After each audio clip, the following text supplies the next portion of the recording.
Hey Libras, how y'all doing? Welcome. We're going to be taking a look at your upcoming Imbolc season here, which is the beginning of February until the spring equinox or Ostara in March. So, you know, looking at your spread here, there's a lot of synchronicity, there's a lot of parallel, but I want to start with your meditation, which was a bit mysterious. It was short but sweet, I would say. I saw the image of a clown. And I saw this clown on a stage riding a unicycle, I believe they're called.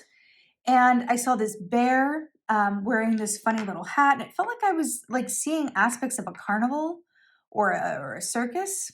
But I did feel like there was an emphasis on humor. Like I feel like there's a real call to spend this time engaging in pursuits that bring a smile to your face and don't require anything more of you than your pure enjoyment. It really feels like what you're being called to do during this Imbolc season. And now Imbolc is a time of the in-between, right? We're in the Northern Hemisphere. We're halfway between Yule and Ostara and the spring equinox. So it does feel like you're being called to really take advantage of this time of the in-between, enjoy yourself, but also to march to the beat of your very own drum without feeling the need to partake in a lot of obligatory activities. So you have the snake here coming through, which is Ace of Wands energy, but this is also about healing and transformation and completion. And I do feel like there is a part, an important aspect or part of your life cycle that is drawing or has drawn to a close.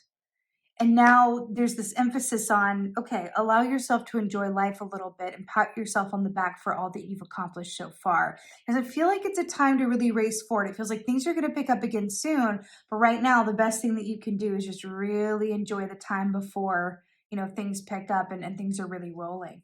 So your Imbolc Oracle is beautiful and reflects this. And it says Dawn, number 18. Slow it down, move slower still. Become the witness, swelling in presence. That is so beautiful. And it's such a lovely permission as well, isn't it? It's like sometimes we just need permission to do less and be where we are. And it's interesting too with the snake here as well. Again, back to that symbol of transformation. I do feel like there's a lot coming up for you. And I really feel like you're being called to just, you know what, while you have the chance, do less, enjoy things exactly as they are. Now, in your place of challenge, you have the Ace of Swords here, which is interesting, being an air sign that you are, that this is coming up in the place of challenge. So I love it though, because it's a bit cheeky. So the traditional meaning of this key is about big truth, big clarity, a fresh start around communication or something to do with writing or offers. But the fact that this is coming through with the panda, the panda's tagline is, and in stillness, there is inner peace. In stillness, there is inner peace. And that's panda energy all day long. Is that, happy, contentedness, okay with doing less, just happy to chew on, as much bamboo as possible. And it's interesting as well with the chess piece and how it's shown as being still with this rook here. The fact that this is coming up in a place of challenge, though, I feel like your mind could be incredibly active. I mean, you are an air sign, so it's not exactly news at 9, but I do feel like your mind could be doing quite a bit during this time, and you're being asked to just allow yourself to be still and allow yourself to lean into the pleasures of life. It's interesting. I'm getting Poe from, what is it? I've seen this so many, Kung Fu Panda. I can't even remember the name of it. I've seen it so many times. But Poe, I think it's from Kung Fu Panda. Let me know in the comments. Anyway, and it's funny because that character that Jack Black does the voice, who I will always be obsessed with. But it's interesting because that his approach as Poe is very different. He's kind of like the unsuspecting dragon warrior. And it's interesting because through his own unique approach to things, I'm going back to the clown with this, right? His own unique approach to things, he gets things done in his own way and has a good old time doing it. So I do feel like you're being called to really sit into the pleasure and the joy and to really surprise yourself with how much you can possibly enjoy every part of your experience. I feel like there's going to be a greater reason for this, but for the time being, it really feels like that's the medicine. Now, it's kind of revealing itself a little bit here. Now, in your place of victory, you have the Hanged Man, which is a pause and a stalemate and an opportunity and a timeout. It's when things aren't necessarily moving, to stop and flip your perspective and see something differently, to be able to shift your point of view around something that matters and is important. So the fact that this is a major arcana as well, I really feel like this coming up in your place of victory, it's like the more you embrace the stillness, the more you allow yourself to stop and smell the roses or eat the bamboo or whatever, be the clown, right? Lean into that. I feel like the more access you will have to shifting your perspective around something incredibly important that could change the path forward for you in some significant way that isn't immediately apparent. It's really beautiful. And the fact that you have dawn's stillness, then you have the Hanged Man, which is suspended in time. It's really beautiful. The more you're able to just do less and allow things to come to you during this time, the better. Now, your advice is the Sun, which is like, hello. Now, Lemur medicine, so stunning. You do have two suns here. Lemur medicine is one of my absolute favorites. You know, it's a bit of a two of swords medicine, but it's really about allowing yourself to understand the balance that is life. This black and white here too is paralleled by the panda, the yin and yang, black and white, shadow and light, subconscious and conscious. It really feels like with your advice here, the Sun, it's like allow yourself to just open up and be seen as well. Because when I think about clowns, you know, it's hard to miss them. They're easy to pick up out of a lineup. You know what I mean? I do feel like there's this aspect of allowing yourself to be seen for the unique embodied soul that you are without feeling the need to conform or change or be different or abide by anything. It's like, don't be afraid to do the taboo thing and be uniquely you. And I do feel like that is a huge message for you at this time and one that's going to serve you well. And I do feel like it's related to what is coming up for you, but it's being very cheeky in the way that, you know, it's communicated here. But when this comes up as your advice, it's really about allowing yourself to enjoy the balance of stillness that's on the other side of a period of intense activity or a lot of effort, right? Or a lot of challenge, either way. But I feel like this is the universe going, okay, butterflies, right? Because you know, as Libras, you are my butterflies, right? It's like, okay, well, you've done a lot of the work around the transformation. So now just let yourself be out of the cocoon before it's time to fly. Allow yourself to be seen and allow yourself to just enjoy being where and exactly who you are.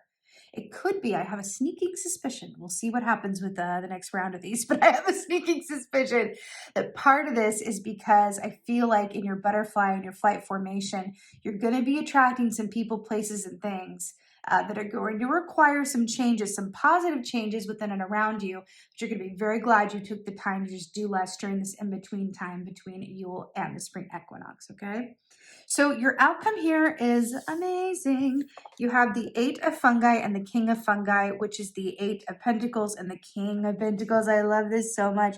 So what's really interesting about this is that, you know, 8 of pentacles traditionally is about hard work and talent meeting up with divine timing. That's pretty much what we're talking about here. It's like if you think about the clown, right? It's I feel like it's speaking to this aspect of you that is unique, unmistakable, and irreplaceable, right? And it also speaks about, you know, the call to be still really does denote that you've been coming from a place of effort, a lot of movement or challenge. You might just be feeling sort of weary in some way and needing to lighten up, right? Which I feel like is intended to shift your vibration and your energy into something where you can really be a magnet for things that are of a lighter, happier, more unique and celebratory vibration, which is really, really exciting. So the King of Pentacles here is, you know, you got 2 for 1 here. This is so beautiful for you guys because the King of Pentacles is not just about abundance and you know, having everything that you need and more to the point where you can share. It is about that generous spirit, and it's about feeling so fulfilled in what you have and what you do that you're looking around, you are open to opportunity and really in a place where you feel like your cup is just always full. You know, one of my favorite things about the King of Pentacles as well is that he doesn't give just when he has more than enough. He also gives when he's scraping the bottom of his own barrel, but he's able to give because he doesn't see it. It's the perspective shift of the hangman. He doesn't see it as scraping the bottom of the barrel, whether this is energy, finances, or patience, or whatever that is for you. He doesn't ever really feel like that because he knows that what is going to add to his resources and his surplus, what's going to help fill his cup back up, is the good feeling that he gets from helping someone else out. That is the generosity of spirit that we're looking at with the King of Pentacles. So I absolutely love that for you. And I love that this is the outcome. And I love that your outcome is also a work card, honey, because it shows like, enjoy this time right now, because things are going to be coming and calling to you that are going to require you to step out of your comfort zone in some way and really get about it. And so, but it feels incredibly positive, and it feels like you could be almost as if things, you're going to be asked to do more or take on more responsibility, or there's some sort of leveling up that it's like, if you were to look back on this time and knew what was coming for you, you would not want to waste it by, you know, spending your time on or energy on things that, you don't really need to, right? So this is stunning, Libra, because it's not every day that you get a reading where it's like, you know what? Just enjoy where you are. Like, just do you. Like, there's more coming down the line, right? And also the fact that you have these two major arcana here with your victory of the Hanged Man and your advice of the Sun. This just shows that you're exactly where you're meant to be. There are aspects and components of your path right now that are hand in hand with destiny or an aspect of fate. So really the best thing that you can do is just go with the flow and allow yourself to move, with the natural timing of things as well, without trying to force or put your will upon them, right? If you think about the in-between time that is Imbolc, this is the time to do it before spring comes and things are really going forward. If you're in the southern hemisphere, it's not that different. You're going from Lammas into Mabon. And that's also a shift in energy that requires like a change up, right? So when we're going to one of these major 4 points, right, and we're in the in-between of Imbolc right now, it's really a time to reflect, to take stock, to just be where you are and be content with allowing things to come to you and moving within a natural flow and divine timing. It feels really beautiful and like it's going to lead to really beautiful things. So with that being said, Libra, I so hope that this helps and resonates. If so, let me know in the comments. I absolutely love hearing from you in the comments. I want to know how you're doing.